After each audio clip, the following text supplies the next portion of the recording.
Hello, my name is Rick Stack, and today I'm going to teach you a wicked cool Led Zeppelin riff.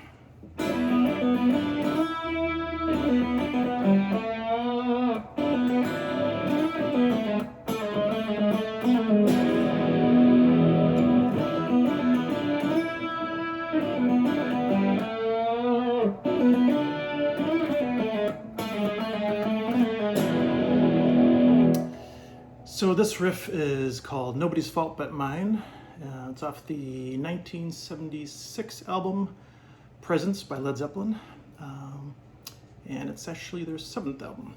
I'll talk a little bit about the theory and some other thoughts after the video, but let's get right to it. I'm going to turn off the modulation because he does use a cool effect on there. Some kind of modulation. If you know exactly what it is, leave it below in the comments. It's been a while since I looked that up. So the riff goes...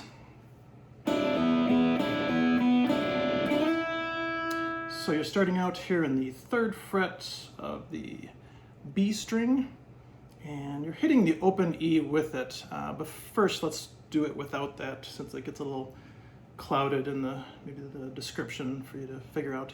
So just go. So you're doing the 3rd fret pulling off, and you do that twice. And then you hit it again. Let's see. Yeah, so you hit the 3rd fret here on the B string again, slide to the 5th fret on the B string. But then you'll add in that open E string to get kind of a cool, raw, So as far as your right hand there, hitting 2 strings.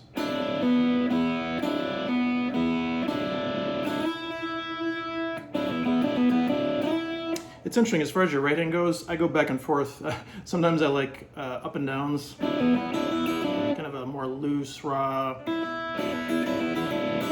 And sometimes if I want more precision, I don't know why, but if I did, I'd be going all downs. So that's kind of an interesting side note. So you do the first lick, and then same little thing here, open G, and then he bends the 2nd fret in the G here up a whole step, and definitely some vibrato there is cool. I played in a Zeppelin tribute band for a year, a ton of fun. If you ever get the opportunity, I would highly recommend it. And at the time, I didn't know he did a bend, so I did a slide. So I went,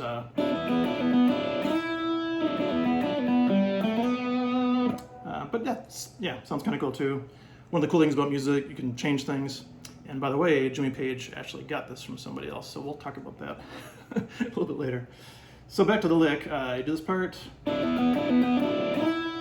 then here, open G, bend that up a whole step, so it's A to B. Good opportunity to practice your bends there.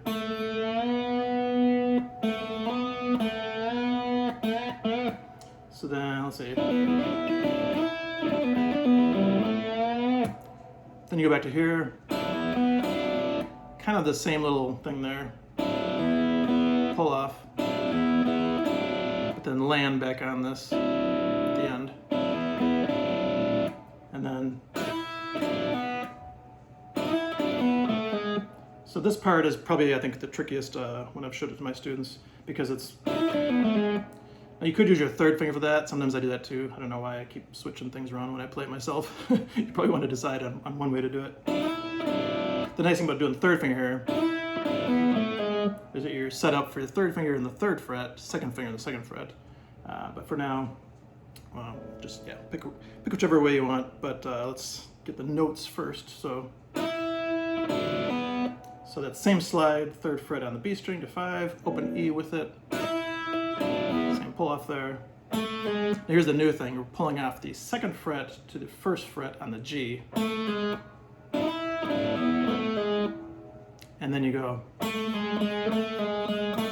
So pull off the 2nd fret to 1st fret on the G, but then re-pick the 1st fret on the G again. That's important. So you're going.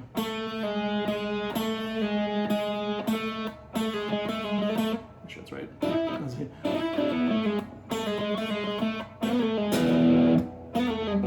this part too, I play two different ways. I think you could slide 2 to 4 to 2.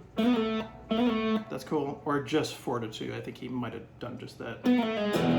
It's so fast that your hand actually is sliding up to get to the 4, which could give you the sound of sliding 2 to 4. That's a thing I think you see a lot where there's a little bit of a discrepancy, or it's sometimes hard to figure out what they're doing. So the last part.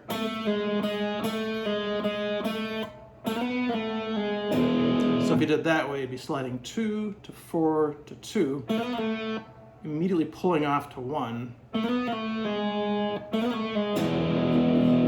hit a big old E chord. Yeah, that's the whole lick. So yeah, as far as other aspects of it, we could talk about the theory really quick. It's pretty straight ahead. If you took an E minor pentatonic scale and played it down here, that's pretty much where he's getting all the notes except for one, because you have this D note sliding to E, open E. So basically the D is in the scale, the E is in the scale, the A here is in the scale, and then the B here. So it's all in the scale except for this G sharp note here, and that's the major third. So that's a good thing to know. That's where knowing some theory is helpful. But you see it all the time. He's hitting an E chord at the end, so it kind of outlines the that note right there, blends into the E chord. So that's pretty much it. Yeah, as an interesting side note, Zeppelin did take this from Blind Willie Johnson, his version, which is super cool. If you haven't heard it, check it out. Zeppelin did some cool songs that were definitely cover songs, but they sound amazing, of course. Anyway, so yeah, I hope you can get something else. There's some more cool parts like, yeah, I'll have to review the rest of it if you ever want to learn the whole song. That'd be awesome too. But I think this is an often overlooked, cool Zeppelin riff. So yeah, if you get a chance and you haven't already, if you can subscribe to my channel, that would be awesome. And if you want to like the video and all that good stuff, that would be fantastic. All right, see you soon. Thanks.